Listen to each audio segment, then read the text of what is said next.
Olá, aqui é a Aressa, arte educadora, e como nós vimos no vídeo anterior sobre a introdução da história ao cinema, o homem, de diferentes formas ao longo do tempo, sempre contou história. A busca por novas formas de contar essas histórias, de registrar os acontecimentos do dia a dia, sempre nos acompanhou, e a arte foi fundamental nesse processo.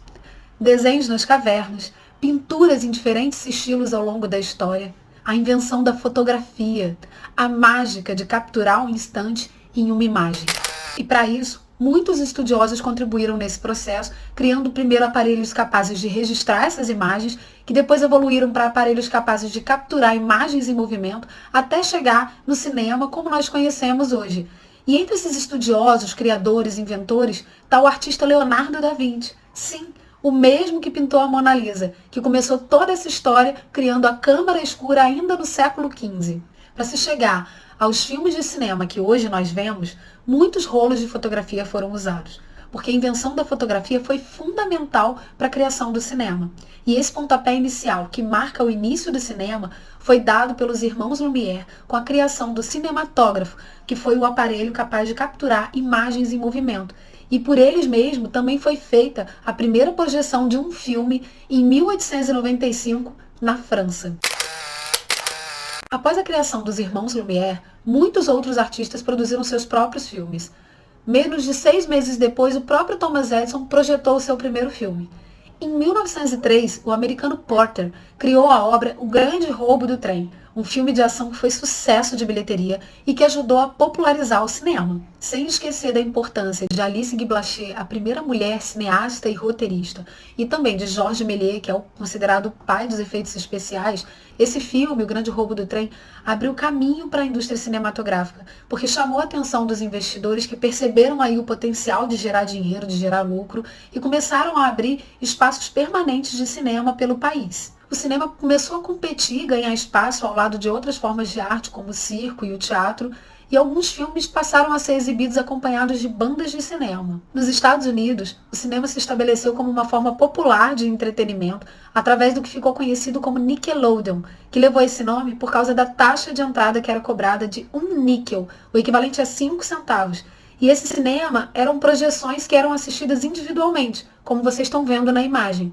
E esse tipo de cinema se popularizou entre a classe trabalhadora que não podia pagar, por exemplo, pela entrada de um espetáculo de teatro. Para vocês terem uma ideia, de 1904 a 1908, ou seja, em 4 anos, cerca de 9.000 Nickelodeons apareceram nos Estados Unidos. E foi a popularidade dos Nickelodeons que estabeleceu o cinema como um entretenimento de massa. Conforme o cinema foi ganhando popularidade, os filmes que eram curtos começaram a ficar cada vez mais longos.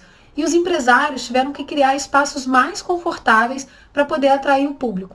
E esses espaços luxuosos que foram criados foram substituindo os Nickelodeons. Com a crescente busca pelo cinema, os empresários da indústria cinematográfica perceberam que ela só seria lucrativa, ou seja, só daria muito dinheiro, se fossem gravados filmes durante todo o ano.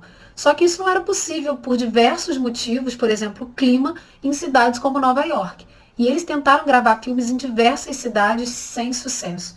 Mas em uma cidade, no subúrbio de Los Angeles, chamada Hollywood, as gravações deram certo. Diversos fatores levaram a cidade de Hollywood a ser um local ideal para realizar as gravações, como, por exemplo, o clima ensolarado durante quase todo o ano, os terrenos baratos, o fácil acesso a montanhas, desertos, lagoas, costa, florestas.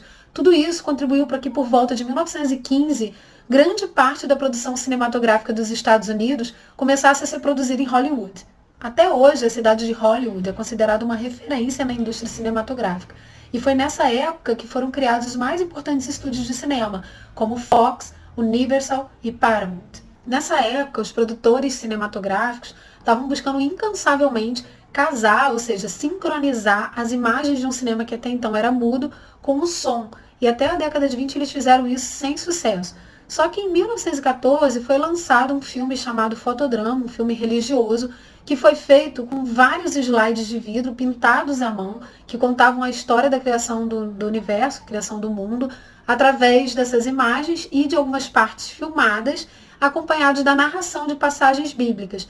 E esse filme teve a duração de 8 horas, e ele mesclou algumas passagens com som com passagens totalmente mudas. Durante 30 anos, os filmes eram silenciosos. Alguns eram acompanhados por música ao vivo dentro dos cinemas, efeitos especiais ou narrativas e trechos de diálogos escritos entre uma cena e outra. E esse cinema silencioso ficou conhecido como cinema mudo. E uma das principais figuras desse cinema foi o Charlie Chaplin, que além de atuar, escrevia, dirigia seus próprios filmes, que ficaram conhecidos no mundo inteiro. Entre eles, o filme conhecidíssimo chamado Tempos Modernos.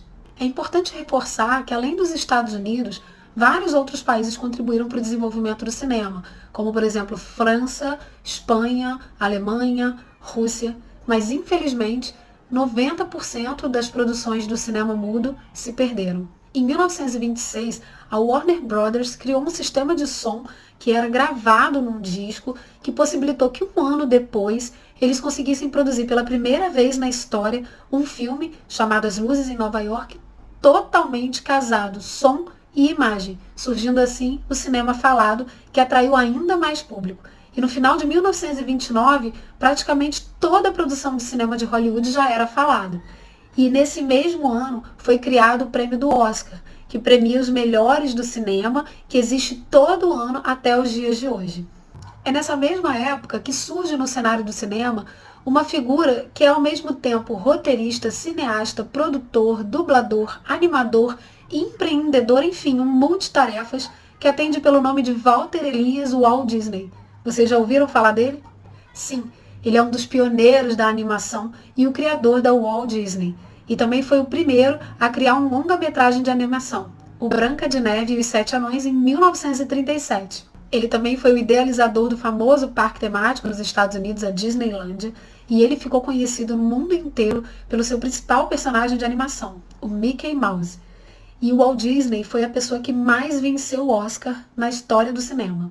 Em relação ao uso da cor no cinema, a técnica da pintura à mão já não era mais suficiente para atender a demanda de filmes que estavam sendo produzidos naquele momento.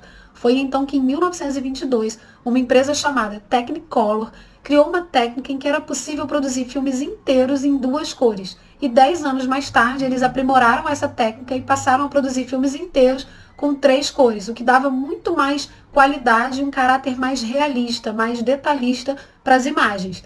E nessa década de 30, algumas animações como Os Três Porquinhos, Branca de Neve e os Sete Anões, além de filmes com atores como O Mágico de Oz e O Vento Levou, utilizaram essa técnica das 3 cores. Logo depois disso, 8 estúdios se unem, fortalecendo assim a indústria do cinema, principalmente na década de 40, que ficou conhecida como a Idade de Ouro do cinema. Esse também foi um período de muitas guerras. Já tinha acontecido a Primeira Guerra Mundial, a Segunda Guerra Mundial tinha acabado de terminar, estava acontecendo a Guerra Fria, então começou uma produção muito forte de filmes nacionalistas, de propaganda de guerra, e também nesse final dos anos 40 e início dos anos 50 começou a haver censura a alguns artistas, como por exemplo Charlie Chaplin. E nesse momento surge também a televisão. Então, os milhões de americanos que possuíam uma TV dentro de casa, que podiam assistir um filme no conforto da sua casa, passam, nesse início da década de 50, a ir menos ao cinema. E numa tentativa de recuperar esse público, que estava cada vez menor, os estúdios começaram a explorar as vantagens do cinema na televisão. Então, enquanto a televisão ainda transmitia imagens em preto e branco, os cinemas já tinham filmes coloridos. E a Kodak foi fundamental nesse processo, desenvolvendo tecnologias que tornaram os filmes mais baratos. E nessa época, 50% dos filmes já eram coloridos. E uma outra forma encontrada de chamar a atenção do público de volta para os cinemas foi o tamanho das telas de exibição, que se tornaram muito maiores e de maior qualidade. Na década de 60, muitos filmes passaram a ser produzidos na Pinewood, na Inglaterra, e também na Itália. Mary Poppins e A Noviça Rebelde foram filmes que nessa década foram campeões de bilheteria. E nesse momento, no final dos anos 60, muitos jovens começaram a ser atraídos por filmes como em 2001, Uma Odisseia no Espaço, Bonnie e Clyde, enfim, filmes que revolucionaram o cinema. Os novos temas que surgiram nos filmes das décadas de 70 e 80 provocaram um aumento dos filmes da cultura jovem, conquistando o público com filmes como O Poderoso Chefão, O Exorcista, os filmes do Steven Spielberg, que são um sucesso no cinema até hoje. Foram campeões de bilheteria na década de 80 filmes como Tubarão, Guerra nas Estrelas, Star Wars e muitos outros. A compra de videocassete pela maioria das famílias na década de 80 reduziu o público das salas de cinema, mas abriu um novo mercado de massa para esses espectadores de filmes domésticos. A década de 90 assistiu ao surgimento dos efeitos especiais produzidos por computador e também os filmes independentes.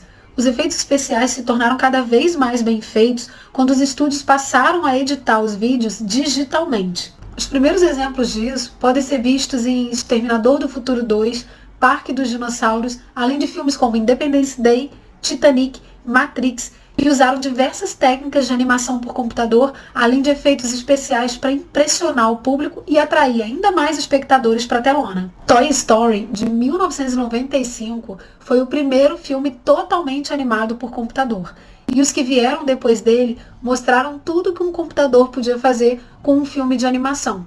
E esses efeitos especiais não pararam de evoluir, como por exemplo os filmes em 3D que hoje a gente pode assistir nas salas de cinema. Hoje, a produção de cinema de qualidade pode ser encontrada em diversas partes do mundo, como os filmes produzidos pela Nollywood, que é uma das maiores indústrias de cinema africano, a Bollywood, que é a maior indústria de cinema indiano, além das produções cinematográficas de diversos países, como por exemplo o Brasil. Hoje, o cinema faz parte da vida das pessoas e, como linguagem artística, tem tido um papel fundamental de extrema importância, tanto para registrar, documentar, divulgar e denunciar fatos e acontecimentos do dia a dia, da história mundial, como também para a produção de narrativas ficcionais e animações, além de tantas outras possibilidades que a linguagem do cinema hoje tem para nos oferecer e que pode ser assistido tanto nas salas de cinema como de dentro das nossas casas. Bom, a história do cinema mundial é um mundo. Eu trouxe aqui para vocês apenas algumas partes dessa história